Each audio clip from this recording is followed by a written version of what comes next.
Assalamualaikum warahmatullahi wabarakatuh.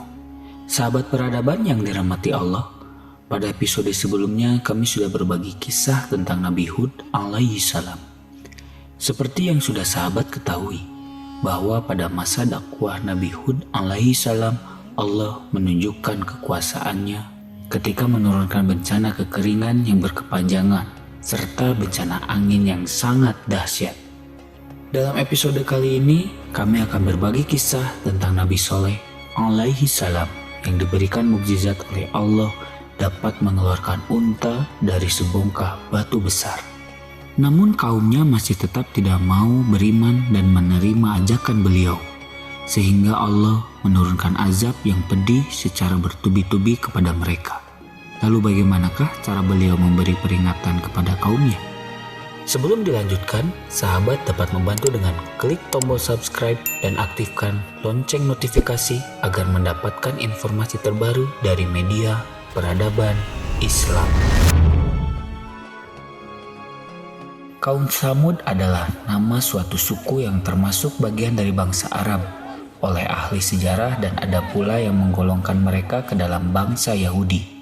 Mereka bertempat tinggal di suatu dataran bernama Al-Hijr, terletak antara Hijaz dan Syam yang dahulunya termasuk jajahan dan dikuasai kaum Ad yang telah habis binasa disapu angin topan yang dikirim oleh Allah sebagai pembalasan atas pembangkangan dan pengingkaran mereka terhadap dakwah dan risalah Nabi Hud alaihi salam. Kemakmuran dan kemewahan hidup serta kekayaan alam yang dahulu dimiliki dan dinikmati oleh kaum Ad telah diwarisi oleh kaum Tsamud.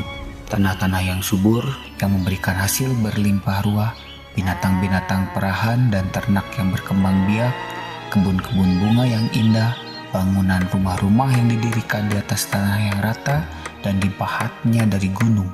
Semuanya itu menjadikan mereka hidup tentram, sejahtera, dan bahagia. Namun mereka lupa atas segala kenikmatan yang diberikan itu berasal dari Allah Subhanahu wa Ta'ala. Pada mulanya kaum Tsamud menarik pelajaran berharga dari pengalaman buruk kaum Ad. Karena itu mereka beriman kepada Allah. Tapi setelah beratus-ratus tahun mereka kembali menyembah berhala. Kepadanya mereka berkorban, tempat mereka meminta perlindungan dari segala bala dan musibah dan mengharapkan kebaikan serta kebahagiaan. Kepada mereka diutuslah salah seorang nabi yang telah dipilihnya dari suku mereka sendiri, dari keluarga yang terpandang dan dihormati oleh kaumnya, terkenal tangkas, cerdik, pandai, rendah hati, dan ramah tamah dalam pergaulan, yaitu Nabi Soleh alaihi salam. Nabi Soleh alaihi salam mengenalkan kepada kaum Tsamud Tuhan yang sepatutnya mereka sembah, yaitu Allah yang Maha Esa, yang telah menciptakan mereka, menciptakan alam sekitar mereka, menciptakan tanah-tanah yang subur, yang menghasilkan bahan-bahan keperluan hidup mereka. Nabi Soleh alaihi salam memperingatkan mereka bahwa ia adalah seorang daripada mereka. Mereka adalah kaumnya dan sanak keluarganya, dan dia adalah seketurunan dan sesuku dengan mereka.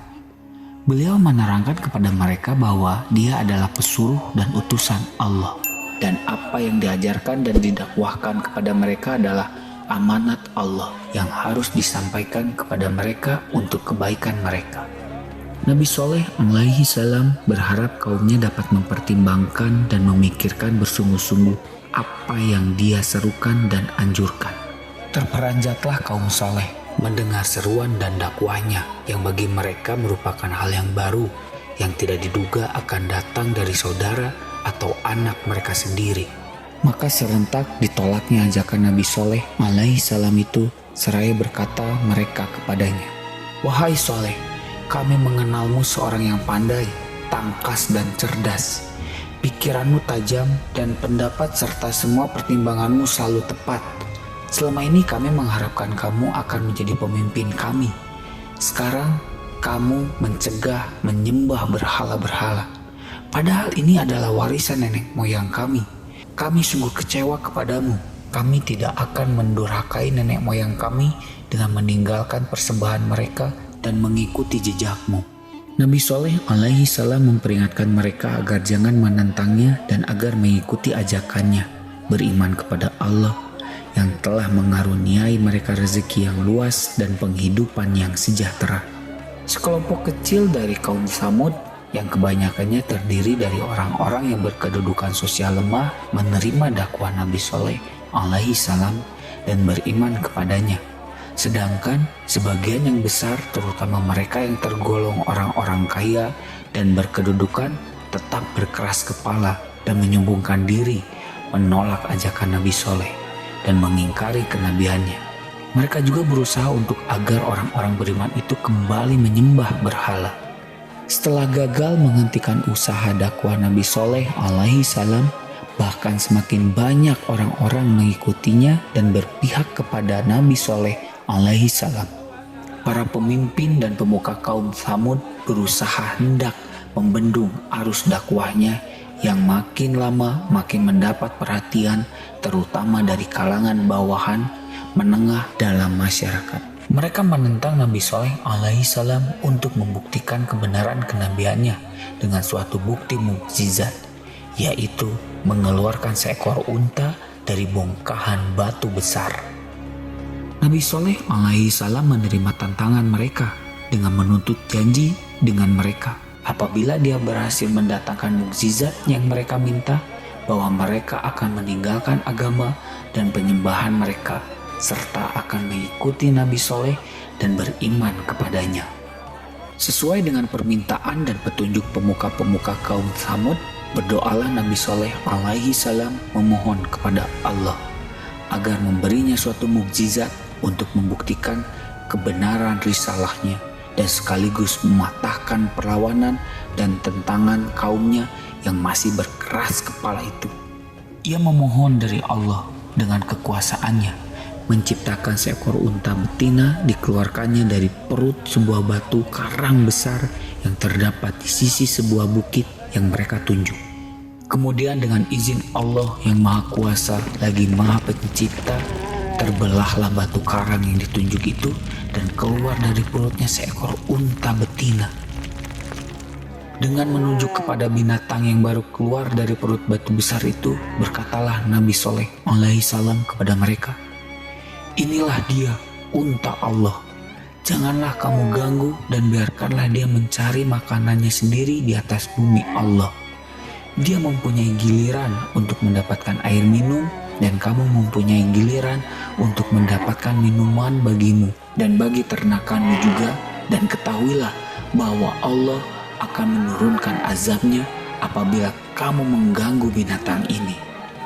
Dengan berhasilnya Nabi Soleh alaihi salam mendatangkan mukjizat yang mereka tuntut, gagallah para pemuka kaum Tsamud dalam usahanya untuk menjatuhkan kehormatan dan menghilangkan pengaruh Nabi Soleh alaihi salam. Bahkan sebaliknya, telah menambah tebal kepercayaan para pengikutnya dan menghilangkan banyak keraguan dari kaumnya. Maka dihasutlah oleh mereka pemilik-pemilik ternakan yang mereka jengkel dan tidak senang dengan adanya unta Nabi Soleh alaihi salam yang merajalela di ladang dan kebun-kebun mereka, serta ditakuti oleh binatang-binatang peliharaannya. Persekongkolan diadakan oleh orang-orang kaum Tsamud untuk mengatur rancangan pembunuhan unta Nabi Soleh alaihi salam. Dan selagi orang masih dibayangi oleh rasa takut dari azab yang diancam oleh Nabi Soleh alaihi salam, apabila untanya diganggu di samping adanya dorongan keinginan yang kuat untuk melenyapkan binatang itu dari atas bumi mereka, muncullah tiba-tiba seorang janda bangsawan yang kaya raya yang akan menyerahkan dirinya kepada siapa yang dapat membunuh unta Nabi Soleh alaihi salam. Di samping janda itu, ada seorang wanita lain yang mempunyai beberapa putri cantik-cantik, menawarkan akan menghadiahkan salah seorang dari putri-putrinya kepada orang yang berhasil membunuh unta itu. Dua macam hadiah yang menggiurkan dari kedua wanita itu, di samping hasutan para pemuka Tsamud, mengundang dua orang lelaki bernama Mushadda bin Muharij dan Gudar bin Salif berkemas-kemas akan melakukan pembunuhan untuk meraih hadiah yang dijanjikan. Di samping sanjungan dan pujian yang akan diterimanya dari para kafir suku Tsamud bila unta Nabi Soleh telah mati dibunuh. Dengan bantuan 7 orang lelaki, bersembunyilah kumpulan itu di suatu tempat di mana biasanya dilalui oleh unta dalam perjalanannya pergi ke tempat ia minum. Begitu unta yang tidak berdosa itu melalui jalan tersebut, lalu segeralah dipanah betisnya oleh Musaddah yang disusul oleh Gudar dengan menikam pedangnya di perutnya. Dengan perasaan bangga pergilah para pembunuh unta itu ke ibu kota menyampaikan berita matinya unta Nabi Soleh alaihi salam, yang mendapat sambutan sorak-sorai dan teriakan gembira dari pihak musyrikin. Berkata mereka kepada Nabi Soleh, "Wahai Soleh, untamu telah mati dibunuh. Cobalah datangkan akan apa yang engkau katakan dulu akan ancamannya bila unta itu diganggu. Jika engkau betul-betul termasuk orang yang terlalu benar dalam kata-katanya." Nabi Soleh alaihi salam menjawab, "Aku telah peringatkan kamu bahwa Allah akan menurunkan azabnya atas kamu jika kamu mengganggu unta itu. Maka dengan terbunuhnya unta itu, maka tunggulah engkau akan tibanya masa azab yang Allah telah janjikan dan telah aku sampaikan kepada kamu. Kamu telah menentang Allah dan terimalah kelak akibat tantanganmu kepadanya. Janji Allah tidak akan meleset. Kamu boleh bersukaria dan bersenang-senang selama 3 hari ini.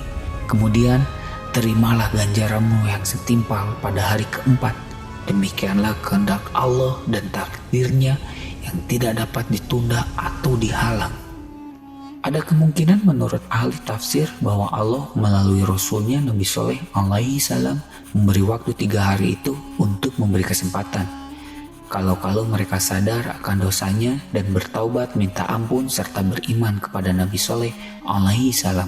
Akan tetapi dalam kenyataannya tempo 3 hari itu bahkan menjadi bahan ejekan kepada Nabi Soleh alaihi salam yang ditentangnya untuk mempercepat datangnya azab itu dan tidak usah ditangguhkan 3 hari lagi. Nabi Soleh alaihi salam memberitahu kaumnya bahwa azab Allah akan menimpa di atas mereka, akan didahului dengan tanda-tanda, yaitu pada hari pertama bila mereka terbangun dari tidur, wajah mereka menjadi kuning dan akan berubah menjadi merah pada hari kedua dan hitam pada hari ketiga.